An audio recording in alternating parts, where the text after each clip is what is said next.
এই মুহূর্তের সবচেয়ে বড় খবর HD Live 24/7 এ। बड़ी खबर। Breaking news now on HD Live 24/7.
দেশের থেকে যারা এসছে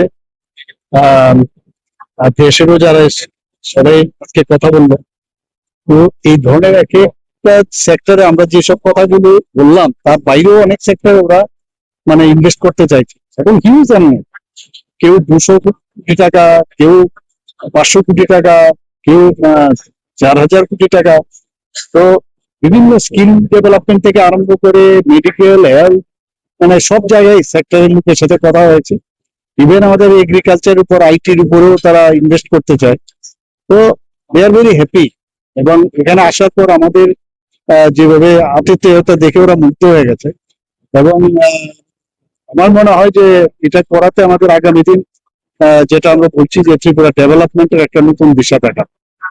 বাংলাদেশের সঙ্গে বৈঠক হয়েছে, কি কথা হলো? বাংলাদেশের সাথে কথা হয়েছে যে আমরা উনি বললেন যে আপনাদের তরফ থেকে কোনো কিছু আছে কিনা। বললাম যে আমরা তো এক্সপোর্ট করতে চাই, কারণ আমাদের অনেক বিষয় আছে যেগুলো মানে টি যদি আমরা এক্সপোর্ট করি সেখানে আপনারা ইম্পোর্ট ডিউটি অনেক বেশি রাখেন।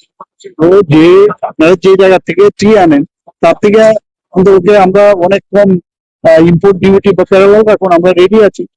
রাবার ফিনিশ রাবার ওরা এখানের মধ্যে নিতে চায় না।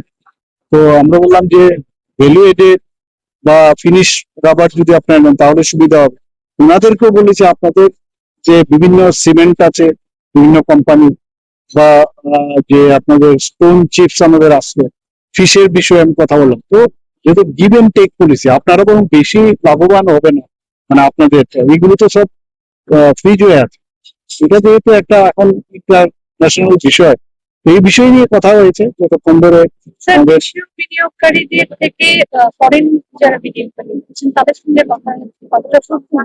দেশীয় যারা আছে দুটোই খুব ভালো, ফ্রুটফুল আমার মনে হচ্ছে। এখন আমাদের তরফ থেকেও একটু সামনে এগোতে হবে, ওনারাও আসবে। আমাদের যারা অফিসাররা আছেন দেয়ার ইন্টারেস্টেড, টিম ত্রিপুরা হয়ে আমরা কাজ করছি। তো অ্যাকচুয়ালি আমরা বললাম যে আমরা বিভিন্ন পলিসি আমরা বানিয়েছি এবং ইনসেনটিভস আছে। সেই পলিসি এবং ইনসেনটিভস গুলো যদি আপনারা ব্যবহার করেন আপনাদের কোনো অসুবিধা হবে না। করছে যে তারা ওই ইনসেনটিভস গুলো দেখেছে। আর সিঙ্গেল উইন্ডো সিস্টেম আমাদের এজেন্সি, তো এই জায়গার মধ্যে বারবার এক এক ডিপার্টমেন্টে যাওয়ার দরকার নেই। তো সমস্ত বিষয় ওরা দেখে তারা তো নিজেদের স্যাটিসফাইড করবো, খুব খুশি। সেক্টরে বেশি বিনিয়োগ করা আইটি সেক্টরে আছে এবং এডুকেশন সেক্টরে আছে, হেলথ সেক্টরে আছে, ইভেন স্পোর্টস এও আমি দেখলাম কয়েকজন এসছে যে স্পোর্টস এর বিষয় যেমন সাউথ আফ্রিকার থেকে ওনারা বলছেন স্পোর্টস এর বিষয়ে আমরা আপনাদের হেল্প করতে পারি বাইরে থেকে।